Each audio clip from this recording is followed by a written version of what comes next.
In a world where danger lurks in shadows and threats can emerge from anywhere, sometimes the most unlikely heroes walk among us completely unnoticed. They blend into crowds, serve coffee at local diners, teach children in classrooms, or work quietly in offices. But when evil shows its face and innocent lives hang in the balance, these hidden guardians reveal skills that seem almost supernatural to those who witness them. This is the story of Sarah Martinez, a woman whose neighbors thought they knew everything about her. They were wrong, dead wrong. And when a series of terrifying threats began targeting their small community, they had no idea that their salvation would come from the quiet woman next door who had never mentioned her past as one of the military's most lethal precision shooters. What happened next would change everything they thought they knew about the power of hidden strength, the cost of protecting others, and the extraordinary people who walk among us every single day. Sarah Martinez had been living in the small town of Millbrook for 3 years, and in all that time, she had perfected the art of being invisible. Every morning at exactly 6:30, she would step out of her modest 2-bedroom house on Maple Street, water the small garden that lined her front walkway, and wave politely to Mrs. Henderson, who was always peeking through her curtains at that exact moment. The routine was comforting, predictable, and exactly what Sarah needed after the chaos that had defined the previous decade of her life. The townspeople of Millbrook saw Sarah as the quiet librarian who worked part-time at the local branch, helping elderly residents find their favorite romance novels and assisting children with their homework.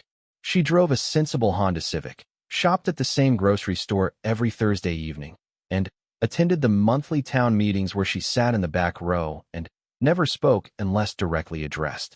To everyone who knew her, Sarah Martinez was the epitome of small-town normalcy, a woman who seemed to have lived her entire life within the safe confines of their peaceful community. But appearances, as Sarah well knew, could be devastatingly deceiving.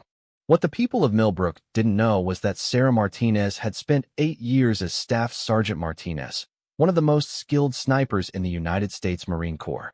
They didn't know that she had completed 3 tours of duty in Afghanistan, where her precision and calm under pressure had saved countless American lives. They had no idea that she could calculate wind speed, distance, and trajectory in seconds, or that she could remain motionless for hours at a time, waiting for the perfect shot. Most importantly, they didn't know that despite her desperate desire for a peaceful life, Sarah's training and instincts remained as sharp as the day she left the military. The transformation from Staff Sergeant Martinez to Sarah the librarian had been deliberate and necessary. After her final deployment, Sarah had struggled with what military psychologists called the transition to civilian life. The constant state of alertness that had kept her alive in combat zones had become a burden in peacetime. Every loud noise made her reach for a weapon that wasn't there. Every crowded space felt like a potential threat zone. Sleep came fitfully, interrupted by dreams of missions that had gone both right and wrong. Sarah had tried living in bigger cities first, thinking that the anonymity would help. But the urban environment, with its constant noise and movement, had only made her hypervigilance worse. It was her former commanding officer, Colonel Rebecca Stone, who had suggested the small-town approach during one of their monthly check-in calls. Find somewhere quiet, Martinez, the colonel had advised. Somewhere where you can hear yourself think. Somewhere where the biggest drama is who's dating whom and whether the high school football team will make it to the state championship. You need boring, soldier. You need predictable. Millbrook had been exactly that. With a population of just over 4,000, it was the kind of place where everyone knew everyone else's business, where the local newspaper's front page was just as likely to feature a story about the annual pie baking contest as it was to report on the town budget. The most exciting thing that had happened in the past year was when the Johnson family's prize bull had escaped and spent an afternoon wandering through downtown, causing what the local paper had dramatically called the Great Bovine Incident of 2023. Sarah had fallen into her routine quickly. The library job had been perfect because it allowed her to help people without drawing attention to herself. She had always been good with research, a skill that had served her well in the military when she needed to gather intelligence about targets and terrain.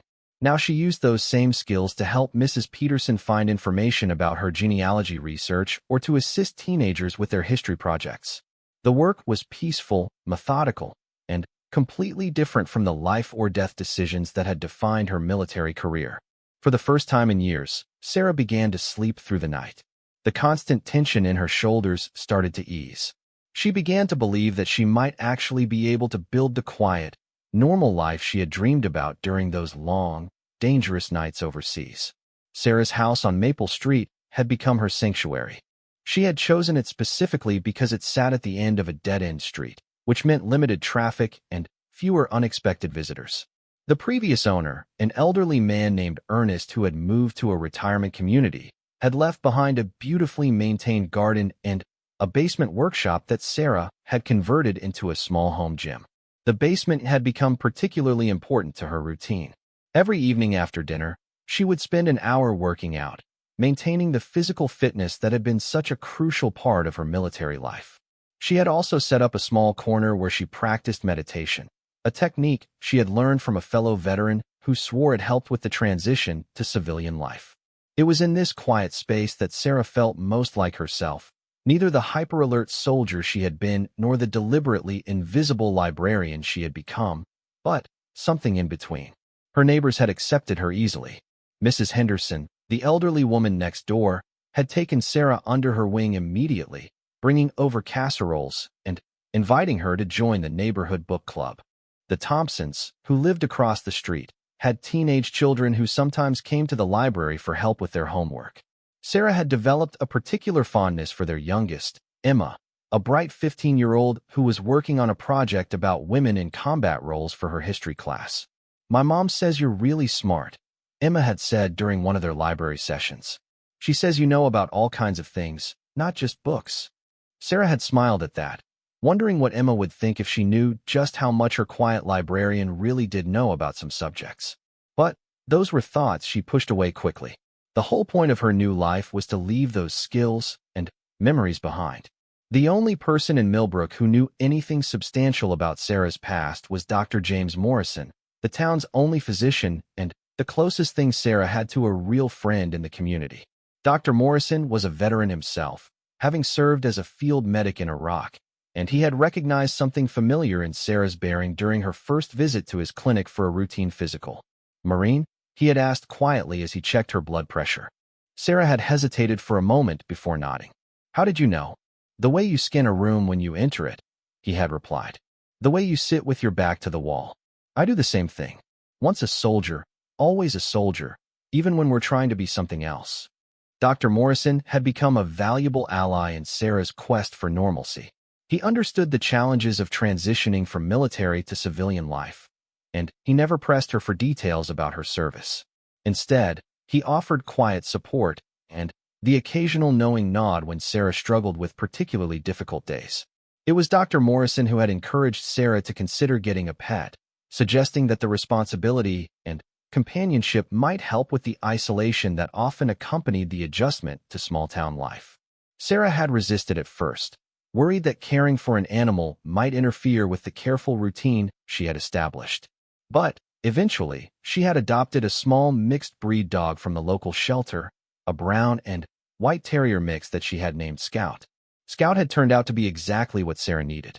The dog's presence in the house made it feel more like a home, and the daily walks provided a natural way for Sarah to stay connected with her neighbors. People were more likely to stop and chat when she was walking Scout, and the conversations were always safely focused on the dog rather than on Sarah herself. As the months passed, Sarah began to genuinely believe that she had successfully created the peaceful life she had always wanted. The nightmares became less frequent. The constant state of alertness that had defined her military years gradually softened into a more manageable awareness of her surroundings. She started making tentative plans for the future, thinking about maybe taking some online courses or perhaps expanding her role at the library. For the first time since leaving the military, Sarah Martinez was truly happy. She had no way of knowing that her carefully constructed peaceful existence was about to be shattered by events that would force her to confront everything she had tried to leave behind. The first sign of trouble came on a Tuesday evening in late September. Sarah was closing up the library, going through her usual routine of checking that all the computers were turned off and ensuring that the front door was properly locked.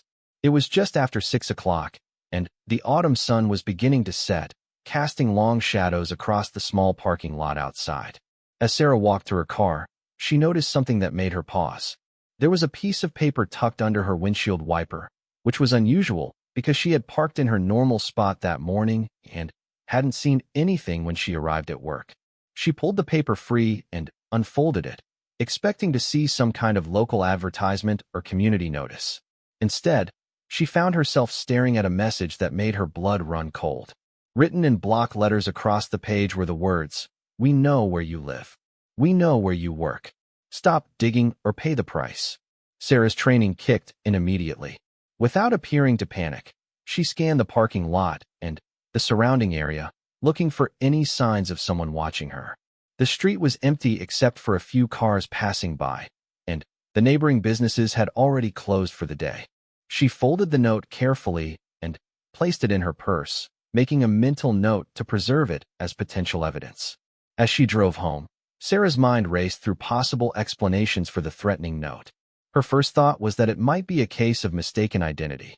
Perhaps someone had confused her with another person, someone who was actually involved in some kind of investigative work that had made them enemies. After all, Sarah Martinez was a common name, and it was possible that the threat was intended for someone else entirely. But even as she considered this possibility, Sarah knew it was unlikely. The note had been placed specifically on her car, in the library parking lot where she worked. Whoever had left it knew her routine and her location. This wasn't a random mistake. The other possibility was that someone had discovered her military background and was trying to intimidate her for reasons she couldn't yet understand. Sarah had been careful to keep her past private, but she knew that determined individuals could uncover almost any information if they were willing to put in the effort.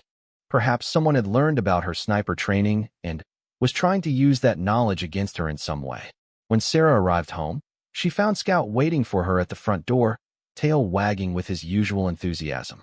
The dog's presence was comforting, and Sarah spent a few minutes playing with him in the backyard while she tried to calm her racing thoughts. The familiar routine of feeding Scout and preparing her own dinner helped to steady her nerves, but she couldn't shake the feeling that her carefully constructed peaceful life had just taken a very dangerous turn. That evening, Sarah did something she hadn't done in months. She went to the basement and opened a locked cabinet that contained items from her military service that she had stored away but couldn't bring herself to discard entirely. Among the medals and commendations was a secure phone that she had kept charged but unused since leaving the military. She turned it on and scrolled through the contacts until she found the number she was looking for. Colonel Stone answered on the second ring. "Martinez, is that you? It's been months since we talked." "Colonel, I need to ask you something," Sarah said, getting straight to the point. "Has anyone been asking questions about my current location or my background?" There was a pause on the other end of the line. "What kind of questions, Sarah? And why are you asking?" Sarah described the threatening note she had found on her car, reading the exact wording to the colonel. When she finished, there was a longer pause. "Sarah, I need you to listen to me carefully," Colonel Stone said, her voice taking on the authoritative tone Sarah remembered from their military days. "I haven't had any inquiries about you, but that note concerns me. The phrase, 'stop digging,' suggests that someone thinks you're investigating something. Have you been looking into anything unusual lately? Any research projects at the library that might have touched on sensitive subjects?" Sarah thought back over the past few weeks, trying to remember if she had helped anyone with research that could be considered sensitive. The only thing that came to mind was a project she had been working on for Emma Thompson, the teenager who was researching women in combat roles. But that was standard historical research, nothing that should have attracted any dangerous attention. "I can't think of anything, Colonel. I've been keeping a very low profile, just like we discussed." "This doesn't make sense. Sometimes things don't make sense until we have all the pieces, Martinez. I want you to be extra careful for the next few days. Keep your eyes open, vary your routines if possible, and call me immediately if anything else happens." "And Sarah?" "Yes, ma'am." The next morning, Sarah approached her daily routine with the heightened awareness that had once been second nature during her military service. Every detail mattered now. Every person she encountered could be a potential threat or a source of information. As she watered her garden, she noted which neighbors were following their usual patterns and which seemed to be acting differently. Mrs. Henderson was at her window as always, but Sarah noticed that the elderly woman seemed more nervous than usual, glancing frequently toward the street as if expecting someone. At the library, Sarah began her shift by carefully examining the building and the surrounding area. She checked the windows, noted the sight lines from nearby buildings, and mentally cataloged all the entry and exit points. To anyone watching, she appeared to be simply opening up for another ordinary day, but Sarah was actually conducting a thorough security assessment using skills she had hoped never to use again. The morning passed quietly until around 10:30, when Emma Thompson arrived with her backpack and a stack of books. The teenager had become a regular visitor, often coming to the library after school or during free periods to work on various projects. But today was different. Emma looked nervous, constantly glancing over her shoulder, and her usual cheerful demeanor was replaced by obvious anxiety. "Hey, Emma," Sarah said as the girl approached the reference desk. "You're here earlier than usual today? Don't you have classes?" "I have a study hall," Emma replied, but her voice was strained. "Miss Martinez, can I ask you something? Something kind of weird happened yesterday, and I don't know what to make of it." Sarah's instincts immediately went on high alert. "Of course. What happened?" Emma looked around nervously before leaning closer to the desk. "Yesterday after school, I was walking home from soccer practice, and this guy in a car stopped me. He said he was a reporter working on a story about local history, and he wanted to ask me questions about my research project, the one about women in combat that you've been helping me with." Every alarm bell in Sarah's head began ringing. What exactly did he want to know? He asked me who was helping me with the research, where I was getting my information, and whether anyone at the library had been particularly knowledgeable about military topics. I told him you were helping me, but I didn't really think much about it until later. Then, I remembered that you told me to always be careful about talking to strangers, and I started feeling weird about the whole thing. Sarah forced herself to remain calm, even though her mind was racing. The threatening note, and now someone questioning Emma about her research and specifically about Sarah's knowledge of military topics, couldn't be a coincidence. Someone was definitely investigating her background, and they were using Emma to do it. "Emma, this is very important," Sarah said, keeping her voice gentle but serious. "Can you describe this man? What did he look like? What kind of car was he driving?" "He was older, maybe in his 40s, with dark hair and a beard. He was wearing a nice suit, like a businessman. The car was black, kind of fancy, but I don't really know much about cars. Oh, and he had a southern accent, I think." Sarah made mental notes of every detail. A well-dressed stranger with a southern accent asking specific questions about her was definitely not a local reporter working on a harmless story about local history. This was someone who knew enough about her military background to target her specifically, and who was willing to approach a teenager to gather information. "Emma, I need you to promise me something," Sarah said.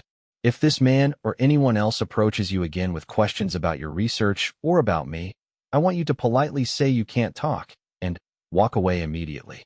Then, I want you to call me right away. Can you do that?" The teenager nodded, looking increasingly worried. "Miss Martinez, is something wrong? Are you in some kind of trouble?" Sarah chose her words carefully. She couldn't tell Emma the truth about her military background without potentially putting the girl in more danger, but she needed to make sure Emma understood the seriousness of the situation. "I'm not sure yet, but I want to make sure you stay safe. Sometimes adults have complicated situations that young people can accidentally get caught up in. I don't think you're in any real danger, but I want us both to be careful until I figure out what's going on." Emma agreed to be cautious, and Sarah helped her with her research project, though she found it difficult to concentrate on historical facts about women in combat when her own military past was apparently being investigated by unknown parties. After Emma left, Sarah spent her lunch break making phone calls and doing research of her own. Her first call was to Dr. Morrison. The physician had lived in Millbrook for over a decade, and he knew the community well. If there were strangers in town asking questions, he might have heard about it. "James, it's Sarah Martinez. I need to ask you something, and I need you to keep it confidential. Have you heard anything about strangers in town asking questions about residents? Maybe someone claiming to be a reporter or a researcher?" There was a pause before Dr. Morrison responded. "As a matter of fact, yes. Yesterday evening, a man came to my clinic claiming to be from some kind of veterans organization. He said he was trying to locate former military personnel in the area for a study about post-service adaptation to small-town life.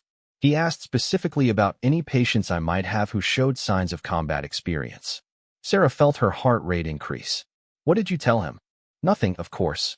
Patient confidentiality is sacred, and even if it wasn't, something about him felt off. He was too smooth, too prepared with his answers when I asked questions about his organization. I told him I couldn't discuss my patients and suggested he contact the VA if he needed to locate veterans for legitimate research. Can you describe him? Dr. Morrison's description matched exactly what Emma had told her. The same well-dressed man with dark hair and a beard, driving an expensive black car. Sarah thanked the doctor and asked him to call her if the man returned or if he heard anything else unusual. Her next call was to the local police station. Chief Robert Hawkins had been the head of law enforcement in Millbrook for 15 years, and Sarah had met him several times at community events. He struck her as a competent officer who took his job seriously, but she wasn't sure how much she could tell him without revealing more about her background than she was comfortable sharing. Chief Hawkins, this is Sarah Martinez from the library. I need to report something that might be a concern for community safety. She described the threatening note and the stranger who had been asking questions around town, framing it as a potential case of harassment or stalking. Chief Hawkins took the information seriously and promised to have his officers keep an eye out for anyone matching the description Emma and Dr. Morrison had provided.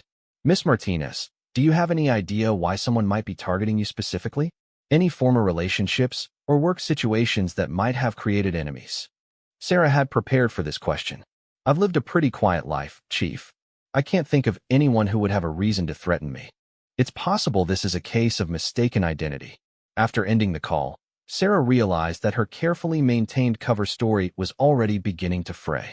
The more official attention the situation attracted, the more likely it became that someone would dig deeper into her background and discover her military service. But she couldn't protect herself or the people around her without involving law enforcement to some degree. The afternoon at the library passed uneventfully, but Sarah remained alert to every patron who entered, every phone call, and every unusual sound.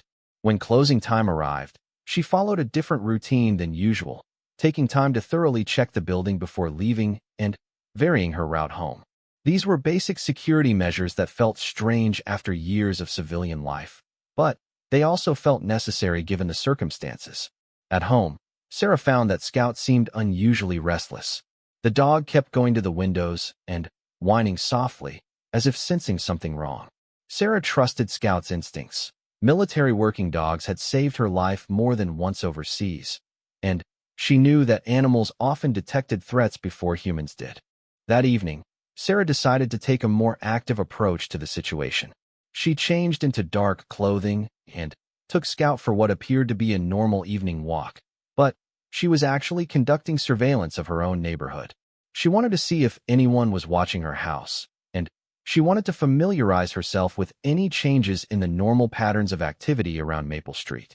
The walk revealed something concerning.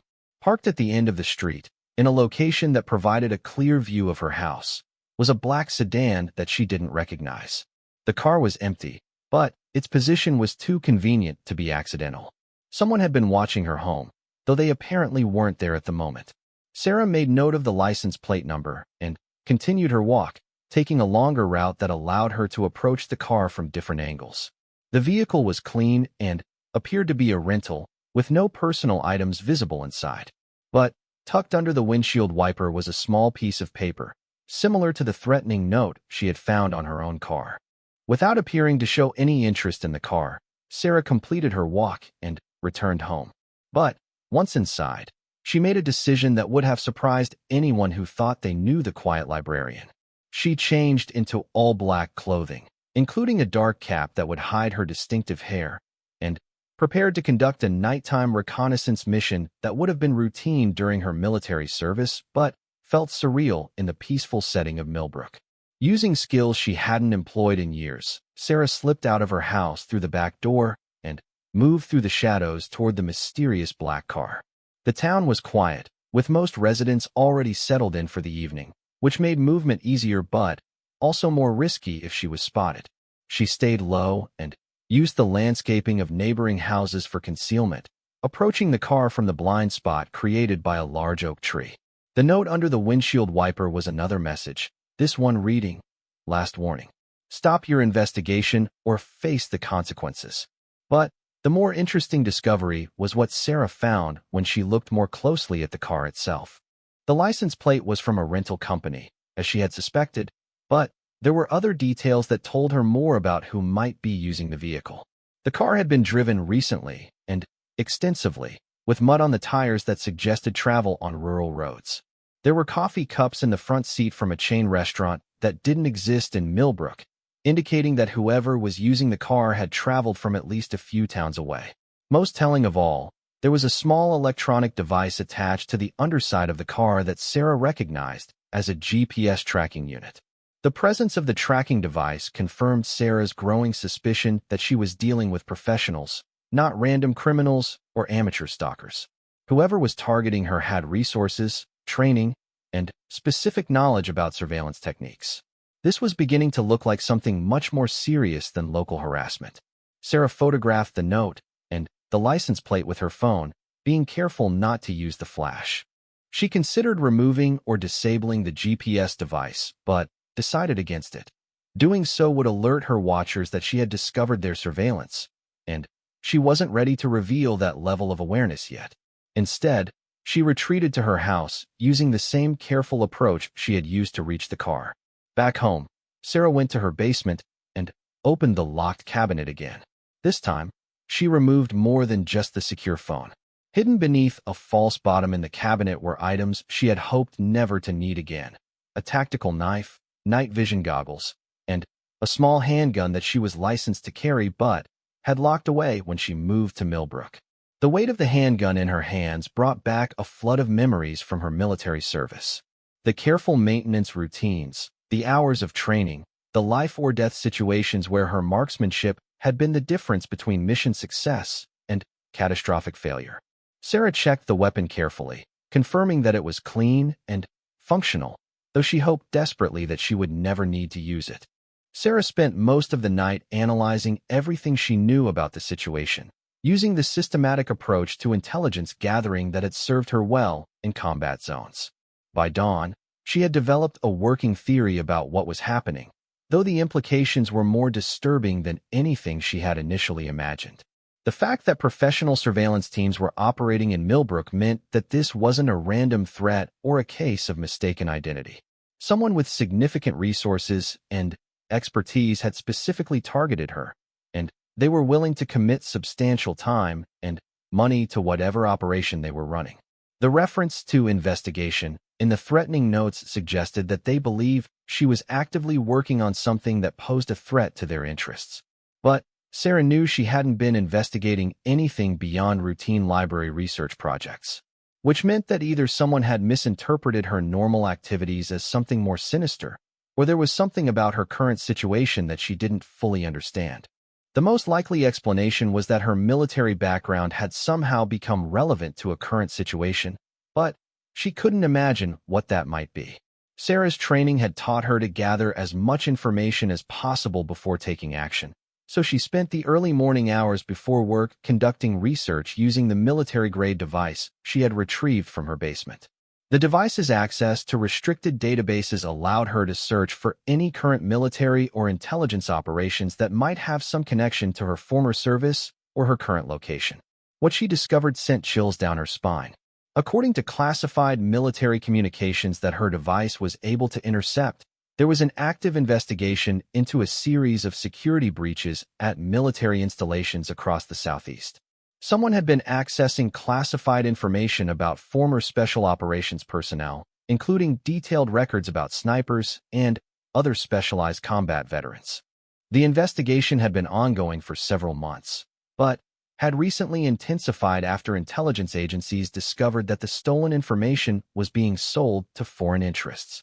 Even more concerning was a bulletin that had been issued just 2 days earlier, warning that several former military personnel might be targeted for recruitment or intimidation by the organization responsible for the security breaches.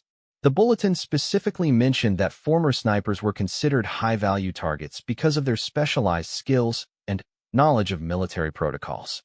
Sarah realized with growing horror that she might not be the target of this operation at all. She might be a potential victim of it. Someone had apparently identified her as a former military sniper and was now trying to either recruit her for illegal activities or neutralize her as a potential threat to their operation. The references to investigation in the threatening notes might indicate that they believed she was already aware of their activities and was working against them. This theory was supported by another discovery Sarah made while reviewing the intercepted communications. 3 other former snipers in the southeastern United States had disappeared or been found dead under suspicious circumstances within the past 6 weeks. The deaths had been made to look like accidents or suicides, but military investigators were now treating them as homicides connected to the larger security breach investigation. Sarah was potentially next on the list. Armed with this new understanding of the situation, Sarah made several important decisions. First, she needed to alert military authorities to what was happening in Millbrook, both to get help for herself and to provide information that might be useful in the larger investigation. Second, she needed to take immediate steps to protect the innocent people around her who might be caught in the crossfire. And third, she needed to prepare for the possibility that she would have to defend herself and others using the lethal skills she had hoped never to employ again. Her first call was to Colonel Stone, who answered immediately despite the early hour. "Martinez, thank God you called. I've been trying to reach you. There's been a development in a classified investigation that might affect you directly." "Colonel, I think I already know about it. I'm being watched by professionals, and I believe they're connected to the security breach investigation you're running." Colonel Stone was silent for a moment. "How could you possibly know about that investigation?" "Because I still have access to certain communication channels, and because someone left threatening notes on my car warning me to stop investigating something I'm not even investigating. I think they've mistaken me for someone who's already onto their operation." "Sarah, listen to me carefully. We have reason to believe that the organization responsible for these security breaches is eliminating former special operations personnel who might be able to identify them or interfere with their activities. 3 former snipers have been killed in the past month and a half. We think you might be on their target list." Sarah felt a grim satisfaction at having her theory confirmed, even though the confirmation meant that her life was in immediate danger. "Colonel, I need backup, and I need it fast. But, more importantly, there are civilians here who might be hurt if this situation escalates. I need to find a way to protect them. I'm sending a team to your location immediately, but it will take them several hours to reach you. In the meantime, you need to stay alive and keep those civilians safe. Are you prepared to engage if necessary?" Sarah looked around her basement at the weapons and equipment she had retrieved the night before. "Yes, ma'am. I'm prepared." After ending the call, Sarah implemented a security plan that would have impressed her former commanding officers. Using her knowledge of the town's layout and her understanding of defensive tactics, she began preparing Millbrook for what might become a combat situation. Her first priority was establishing secure communications with local law enforcement and key community members. She called Chief Hawkins and Dr. Morrison, explaining that she had received credible intelligence about a potential threat to the community. She couldn't tell them the full truth about her military background, but she could share enough information to get them to take the situation seriously. "Chief, I have reason to believe that the people who have been asking questions around town are connected to organized crime, possibly involving federal crimes. I think Millbrook might be about to become the site of a serious incident, and we need to prepare accordingly." Chief Hawkins was skeptical at first, but Sarah's detailed knowledge of the surveillance activities and her obvious expertise in security matters convinced him to listen. She suggested that he contact state and federal authorities immediately and begin making preparations to protect local residents if the situation escalated. Dr. Morrison was easier to convince, partly because of his own military background and partly because he trusted Sarah's judgment. She asked him to quietly alert the medical staff at the local clinic and to prepare for the possibility of treating casualties. She also asked him to identify secure locations where civilians could be moved if evacuation became necessary. Sarah's next step was to begin establishing defensive positions around the town. Using her knowledge of Millbrook's geography and infrastructure, she identified the most strategic locations for observation and potential combat. The library, positioned on Main Street with excellent sight lines in multiple directions, would serve as her primary observation post. The old water tower on the edge of town would provide an elevated position if long-range engagement became necessary. Several other buildings offered good cover and concealment for defensive operations. While conducting this reconnaissance, Sarah noticed something that confirmed her worst fears. The black sedan she had observed the previous night had been joined by two other vehicles, positioned at different locations around town, but all with clear views of her house and her normal routes. The surveillance operation was expanding, which suggested that whatever the unknown organization was planning, it was happening soon. Sarah also observed something else that made her realize the situation was even more complex than she had initially understood. Emma Thompson was being followed. A man in a gray pickup truck had been trailing the teenager as she walked to school, staying far enough back to avoid detection, but close enough to maintain visual contact. This meant that the organization wasn't just targeting Sarah, they were also monitoring the people she had been in contact with. This development changed everything. Sarah could accept personal danger as a consequence of her military past, but she would not allow innocent civilians, especially a child, to be threatened because of their association with her. It was time to shift from defensive preparations to active engagement. Sarah spent her lunch break conducting what military personnel call target identification and threat assessment.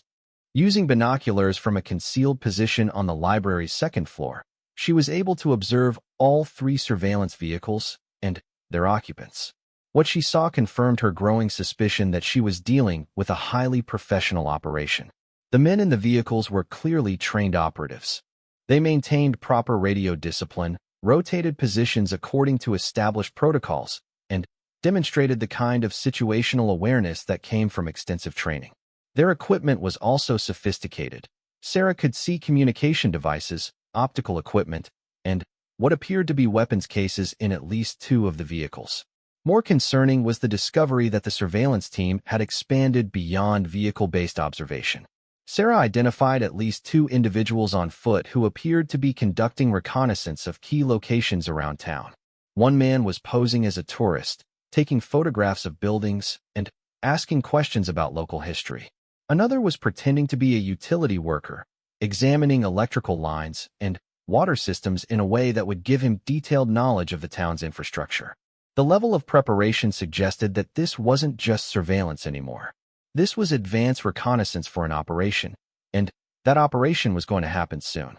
Sarah's military training told her that she had two basic options. She could attempt to evade the surveillance and escape from Millbrook, leaving the organization to either abandon their operation or target someone else. Or she could take a stand and use her skills to neutralize the threat before it could harm any civilians. For Sarah Martinez, there was really no choice at all. She had spent her entire military career protecting people who couldn't protect themselves. She wasn't about to abandon that responsibility now, especially when the people at risk included neighbors who had welcomed her into their community and a teenage girl who had done nothing wrong except seek help with a school project. That afternoon, Sarah began implementing an offensive strategy that would have been familiar to anyone who had served with her in Afghanistan. Using the library as her command center, she started gathering detailed intelligence about the surveillance team's capabilities, positions, and likely objectives. She photographed the operatives and their vehicles, documented their movement patterns, and identified their communication frequencies using her military-grade detection equipment. She also began preparing the town's defenses in ways that the surveillance team wouldn't be able to detect. Sarah had always been impressed by the number of military veterans living in Millbrook, men and women who had served in various branches and conflicts but had settled into quiet civilian lives. It was time to find out if any of them would be willing to help protect their community. Her first contact was with Frank Patterson, a retired Army sergeant who ran the local hardware store. Frank had served 2 tours in Iraq as a combat engineer, and Sarah suspected he might still have both the skills and the inclination to help in a crisis situation. "Frank, I need to ask you something, and I need you to keep it completely confidential," Sarah said when she visited his store that afternoon. How would you feel about helping to protect this community if it were threatened by outside forces? Frank looked at her carefully, and Sarah could see him evaluating both her words and her demeanor. That's an interesting question, Sarah. What kind of outside forces are we talking about? The kind that have professional training and sophisticated equipment. The kind that wouldn't hesitate to hurt innocent people to accomplish their objectives. Frank was quiet for a moment, then reached under his store's counter and withdrew a military-issue sidearm. I wondered when someone was going to notice the strangers who've been asking questions around town. What do you need? By the end of the afternoon, Sarah had quietly recruited 4 other military veterans living in Millbrook, each of whom brought different skills and capabilities to what was rapidly becoming an organized defense of their community. Tom Bradley, a former Marine rifleman, controlled several strategic positions around town through his job with the Public Works Department. Linda Hayes, a retired Navy communications specialist, could help coordinate secure communications between defenders. Mark Johnson, who had served as a medic in Afghanistan, could provide medical support if the situation turned violent. Together with Dr. Morrison and Chief Hawkins, this group formed the See the attack came at 3 in the morning, exactly as Sarah had predicted it would. Professional operatives preferred the deep darkness of early morning when their targets would be asleep and disoriented, when local law enforcement would be at minimum staffing, and when civilians would be least likely to interfere with their operations. But Sarah Martinez wasn't sleeping, and she certainly wasn't unprepared. From her position on the second floor of the library, Sarah watched through night vision optics as vehicles approached Millbrook from 3 different directions. The surveillance phase was over. This was now an active assault. Her secure radio crackled with quiet reports from the veteran volunteers positioned around town, each confirming that the approaches to their small community were being systematically closed off. Eagle 1, this is Hawk 2, came Tom Bradley's voice from his position near the water tower. I count 6 hostiles approaching from the northwest, moving in 2 vehicles. They're armed and appear to be wearing tactical gear. Hawk 2, Eagle 1 copies, Sarah responded, using the call signs they had established during their hasty planning session the previous evening. Maintain observation and do not engage until I give the signal. We wait until they commit to their approach. Similar reports came from the other observation posts around Millbrook. Frank Patterson reported 4 hostiles approaching from the south, while Linda Hayes confirmed another team moving in from the eastern access road. In total, Sarah estimated that at least 14 armed operatives were converging on the town, a force size that confirmed this was a major operation, not a simple assassination attempt. The scale of the assault told Sarah something important about her enemies. They weren't just trying to eliminate her quietly. They were planning to take control of the entire town, probably to ensure that there would be no witnesses to whatever they intended to do. This meant that every civilian in Millbrook was potentially at risk, which made Sarah's defensive strategy both more urgent and more justified. From her vantage point in the library, Sarah could see the operative's likely primary target, her house on Maple Street. The building was dark, as she had intended, with timer-controlled lights creating the illusion that she was following her normal sleep schedule. But Sarah had been gone from the house for hours, having relocated to the library after ensuring that Scout was safely hidden with Dr. Morrison at the medical clinic. The assault team approaching her house moved with professional competence, using proper tactical formations and maintaining radio silence. But they were operating in unfamiliar territory, while Sarah had spent days preparing the battleground to her advantage. Every street, every building, every potential firing position in Millbrook was now as familiar to her as the terrain around any military base she had ever defended. Sarah watched as the primary assault team reached her house and began their breach operation. They moved efficiently, with some team members covering potential escape routes while others prepared to enter the building. It was textbook small unit tactics, executed by people who clearly had extensive training in military or paramilitary operations. But as they breached the front door of her house, Sarah activated the first surprise she had prepared for them. The building's electrical system, modified by Tom Bradley using his Public Works access, suddenly blazed with light. Every room in the house was illuminated simultaneously, destroying the tactical advantage of darkness and exposing the assault team's positions to observation from multiple directions. The sudden illumination also triggered the second phase of Sarah's defensive plan. The veteran volunteers positioned around town now had clear targets to engage, and Sarah's voice came over their secure radio network with the authorization they had been waiting for. All stations, Eagle 1. You are cleared to engage. I repeat, you are cleared to engage. The quiet streets of Millbrook suddenly erupted with the controlled violence that Sarah's makeshift resistance cell had planned throughout the previous day. Frank Patterson opened fire from his position in the hardware store, his carefully aimed shots forcing the Southern Assault Team to take cover behind their vehicles. Tom Bradley engaged the Northwestern team from his elevated position, using his knowledge of the town's geography to deny them access to the main street. Sarah herself focused on the primary assault team that had entered her house. From her position in the library, she had a clear view through the building's windows, and her sniper training allowed her to place precise shots that disabled several operatives without necessarily killing them. Her goal was to neutralize the threat while minimizing casualties, though she was prepared to use lethal force if necessary to protect the community. The battle for Millbrook lasted less than 20 minutes, but those minutes contained some of the most intense combat Sarah had experienced since leaving the military. The assault teams were skilled and well-equipped, but they had made the critical error of underestimating both Sarah's capabilities and the level of organized resistance they would encounter.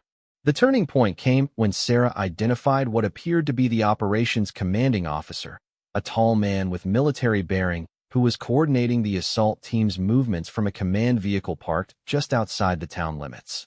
Using her sniper rifle, which she had retrieved from a secure storage location and carefully zeroed for the distances involved, Sarah placed a precise shot that disabled the vehicle's communications equipment and forced the commander to take cover. With their coordination disrupted and their assault teams pinned down by accurate defensive fire, the unknown operatives began to withdraw from Millbrook as quickly as they had arrived. Sarah allowed them to retreat, understanding that pursuing fleeing enemies into unfamiliar territory would expose her volunteers to unnecessary risk. As dawn broke over Millbrook, Sarah and her impromptu defense force emerged from their positions to assess the aftermath of the battle. Two of the assault team operatives had been wounded by defensive fire and required medical attention, which Dr. Morrison provided while Chief Hawkins secured them for questioning. 3 vehicles had been disabled and abandoned, providing potential intelligence about the organization that had targeted the town. Most importantly, no civilians had been injured, and no members of Sarah's volunteer force had suffered serious casualties. The defense of Millbrook had been an overwhelming success, achieved through careful planning, superior knowledge of the terrain, and the kind of coordinated teamwork that only experienced military personnel could execute under pressure. But, as Sarah stood in the morning sunlight, surveying the evidence of the night's combat, she knew that the immediate victory was only the beginning of a larger confrontation. The organization that had targeted her wouldn't simply abandon their operation because of one failed assault. They would regroup, gather more intelligence about the resistance they had encountered, and return with greater force. The radio call from Colonel Stone came just after 6 in the morning, as Sarah and Chief Hawkins were documenting the evidence from the abandoned vehicles. "Martinez, I've been monitoring emergency radio traffic from your area. Please tell me you're all right, and that whatever happened there wasn't as bad as it sounded." "Colonel, we successfully repelled an assault by approximately 14 hostiles. No civilian casualties, minimal friendly casualties, and we have 2 prisoners for interrogation.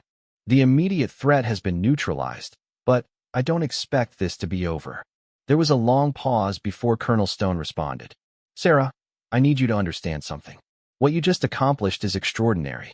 A handful of veterans defending a civilian population against a professional assault force, and winning decisively?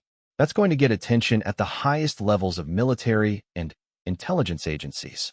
"Colonel, I wasn't trying to get attention. I was trying to protect my community." "I know that, Martinez.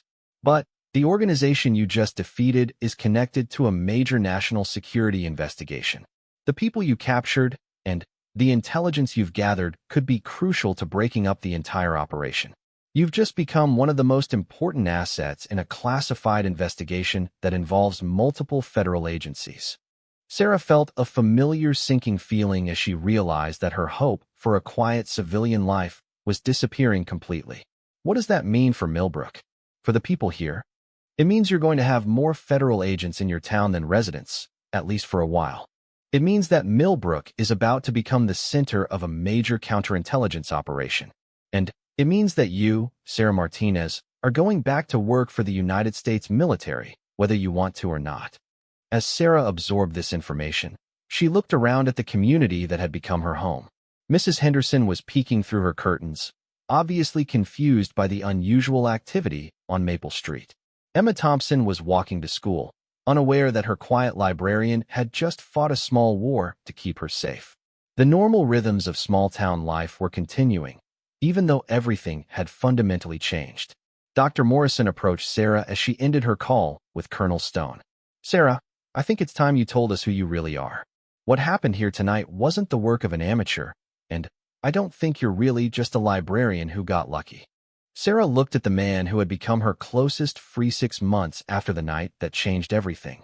Sarah Martinez stood in the same library where she had coordinated the defense of Millbrook, but everything about her situation had transformed completely.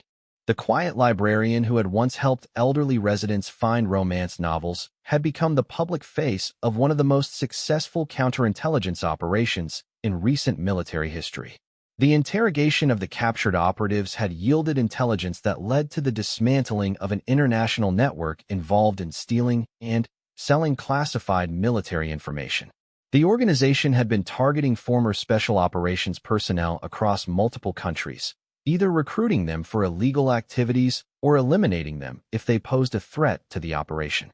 Sarah's successful defense of Millbrook had not only saved her own life and protected her community, but had also provided the breakthrough that intelligence agencies needed to roll up the entire network. Colonel Stone had been right about the attention Sarah's actions would attract. Within days of the assault, Millbrook had been visited by representatives from the FBI, CIA, Department of Defense, and several other agencies whose names Sarah wasn't allowed to mention.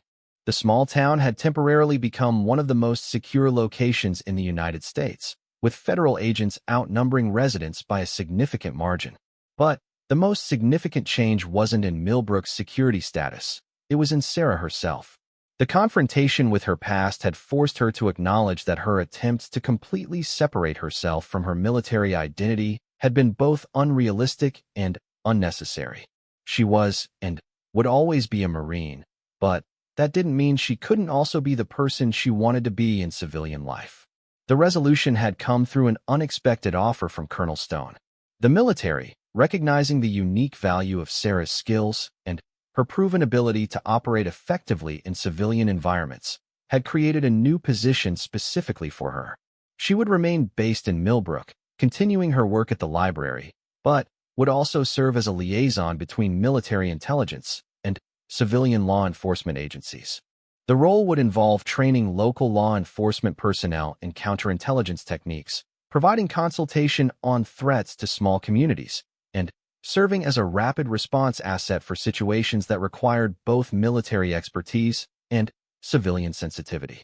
It was, in many ways, the perfect combination of her two identities: the quiet librarian who understood community needs, and the Marine sniper who could protect those communities when necessary. The people of Millbrook had adapted to their town's new status with the resilience that Sarah had come to expect from small-town communities. Most residents never learned the full details of what had happened that night, but they understood that their quiet librarian had somehow been responsible for protecting them from a serious threat.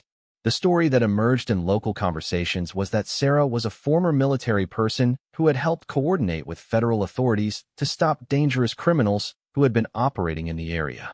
Mrs. Henderson had become Sarah's most enthusiastic supporter, telling anyone who would listen that she had always known there was something special about the young woman next door. "I could tell from the way she carried herself that she was someone who had seen important things and done important work," the elderly woman would say. "I'm not surprised at all that she turned out to be a hero." Emma Thompson had been the most curious about the events, asking Sarah detailed questions about her military background for the revised version of her school project. Sarah had been able to share some general information about women in combat roles, while being careful not to reveal classified details about her specific missions or the recent operation in Millbrook. Miss Martinez, were you scared when you had to use your military skills again? Emma had asked during one of their library sessions. Sarah had considered the question carefully before answering. I was concerned about the safety of people I cared about, including you and your family. But fear isn't always a bad thing, Emma. Sometimes fear helps us focus on what's really important and gives us the motivation to do difficult things. The veteran volunteers who had helped defend Millbrook had formed an unofficial organization that met monthly to discuss community security and emergency preparedness. Frank Patterson had jokingly called it the Millbrook Irregulars, but the group served a serious purpose in helping the town maintain a level of security awareness that would deter future threats. Dr. Morrison had become Sarah's closest advisor as she navigated her new role, helping her balance her military responsibilities with her commitment to the community. Their friendship had deepened through the shared experience of the crisis, and Dr. Morrison often served as a sounding board when Sarah needed to discuss the challenges of integrating her two identities. The remarkable thing, Dr. Morrison had told her during one of their conversations, is that you've managed to stay true to both parts of yourself. You're still the person who helps children with their homework and brings soup to elderly neighbors when they're sick. But you're also the person who can coordinate the defense of an entire town when necessary. Most people spend their lives trying to be one thing or another. You've figured out how to be both. The integration hadn't been without challenges. Sarah's new role required periodic travel for training missions and consultations with other agencies, which meant adjusting her library schedule and finding coverage for her community responsibilities. There were also ongoing security considerations that affected her daily routine. While the immediate threat had been eliminated, Sarah's profile in the intelligence community meant that she would always need to maintain a certain level of awareness about potential risks. But these challenges were far outweighed by the satisfaction Sarah found in her new purpose. For the first time since leaving the military, she felt that she was using all of her skills and experience in service of something meaningful. She was protecting people, serving her country, and contributing to her community simultaneously. The most rewarding aspect of her new role was the training work she did with small-town law enforcement agencies throughout the region. Many rural police departments lacked the resources and expertise to deal with sophisticated threats, but they were often the first line of defense for their communities. Sarah's program helped these officers develop the skills they needed to recognize and respond to everything from terrorism to organized crime to domestic extremism. What you're doing is revolutionary, Chief Hawkins had told her after observing one of her training sessions with officers from neighboring counties. You're taking military-level expertise and making it accessible to people who protect small communities. That's going to save lives. The training program had already proven its value when a police department 2 counties away had successfully identified and disrupted a domestic terrorism plot using techniques Sarah had taught them. The officers had recognized surveillance activities that they might previously have dismissed as harmless, and their early intervention had prevented what could have been a catastrophic attack on a local school. Sarah's story had also become part of the curriculum at military training institutions, though the details remained classified. Her successful integration of military skills with civilian responsibilities was being studied as a model for helping other veterans transition to productive post-service roles. The idea that former military personnel could serve as community protectors without losing their civilian identities was gaining recognition throughout the defense establishment.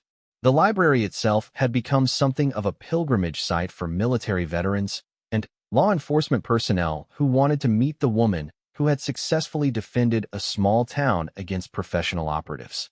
Sarah received visitors from around the country, many of whom were struggling with their own transitions from military to civilian life. How do you balance it all? Was the question she was asked most frequently. How do you stay connected to your military identity without letting it overwhelm your civilian life? Sarah's answer had evolved over the months since the crisis, but the core message remained consistent. You don't have to choose between being who you were and who you want to become. Your military experience is part of you forever, and that's a good thing. The question isn't how to forget your training. It's how to use that training to serve your community in the way that works best for your situation.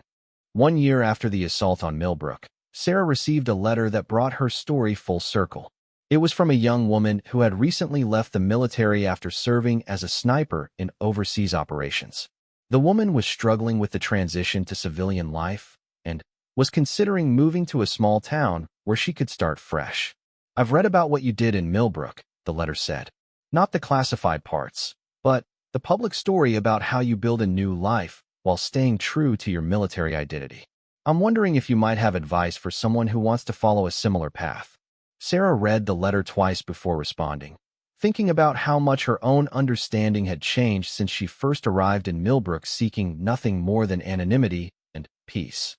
Her response was long and detailed, covering everything from the practical aspects of small-town life to the psychological challenges of integrating military and civilian identities. But the most important part of her response was personal. "The thing I've learned," Sarah wrote, "is that you don't stop being a warrior when you leave active duty. You just find new battles to fight and new people to protect. The skills that made you effective in military service can make you incredibly valuable in civilian life, but only if you're willing to embrace both parts of your identity." As Sarah sealed the envelope containing her response, she reflected on the journey that had brought her to this moment. The quiet librarian who had arrived in Millbrook seeking escape from her past had discovered something much more valuable, a way to honor her past while building a meaningful future. Scout, now wearing a service dog vest that identified him as part of Sarah's official duties, looked up from his position beside her desk. The dog had adapted to their new routine just as Sarah had, serving as both a beloved pet and a working partner in her security activities. "What do you think, Scout?" Sarah asked, scratching behind the dog's ears. "Ready for our next adventure?" Outside the library window, the familiar sights and sounds of Millbrook continued unchanged. Mrs. Henderson was tending her garden, the Thompson children were walking home from school, and Dr. Morrison was making his afternoon rounds. It was the same peaceful small-town scene that had originally attracted Sarah to the community, but now she understood that peace wasn't something you found by running away from who you are. Peace was something you created by using your strengths to protect the things you care about. Sarah Martinez, librarian and Marine, guardian and neighbor, was finally home. In Millbrook, knowing that her carefully maintained cover story was no longer sustainable. "James, my name is Sarah Martinez, and I am a librarian. But I'm also Staff Sergeant Martinez, former United States Marine Corps sniper, 3 tours of duty in Afghanistan, and apparently still a target for people who want to use my skills for illegal purposes." Dr. Morrison nodded slowly. "That explains a lot about how you handled this situation. The question is, what happens now?"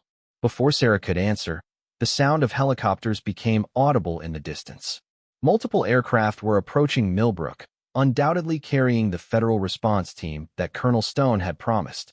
Within hours, her quiet small town would be transformed into a major law enforcement operations center. "What happens now," Sarah said, watching the helicopters approach, "is that I stop pretending to be someone I'm not. The people who attacked us tonight made a mistake. They thought they were dealing with a former soldier who was trying to hide from her past. What they actually found was a Marine who was protecting her home and her family." Sarah turned to Dr. Morrison, her expression showing a determination that he had never seen in the quiet librarian, but that would have been instantly recognizable to anyone who had served under Staff Sergeant Martinez in combat. "They wanted to know what happens when you threaten a Marine sniper's community. Now they know, and if they're smart, they'll make sure that word gets back to whoever sent them. Because this Marine isn't hiding anymore, and she's not running. If they want to continue this fight, they're welcome to try." As the first helicopter touched down in the field behind the library, Sarah Martinez walked forward to meet it. The quiet phase of her life was over, but she was ready for whatever came next. She had rediscovered something in the defense of Millbrook that she hadn't realized she had been missing: a sense of purpose, a mission that mattered, and the satisfaction of using her skills to protect people who couldn't protect themselves. The librarian was gone, but the Marine remained. And that Marine had work to do, or of what Sarah privately thought of as Millbrook's resistance cell. They were all volunteers who understood the risks they were taking, and They were all committed to protecting their neighbors from whatever threat was approaching. As evening fell, Sarah found herself in a position she had never expected when she moved to Millbrook seeking a peaceful life. She was once again a military leader, responsible for the safety of others and preparing for combat. The quiet librarian was completely gone now, replaced by the Marine sniper who had earned her reputation in some of the most dangerous places on Earth.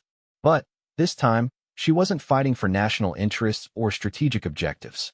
She was fighting for something much more personal: the right of ordinary people to live their lives without fear, and the preservation of the small-town community that had given her the first real home she had ever known. The war was coming to Millbrook, whether Sarah wanted it or not.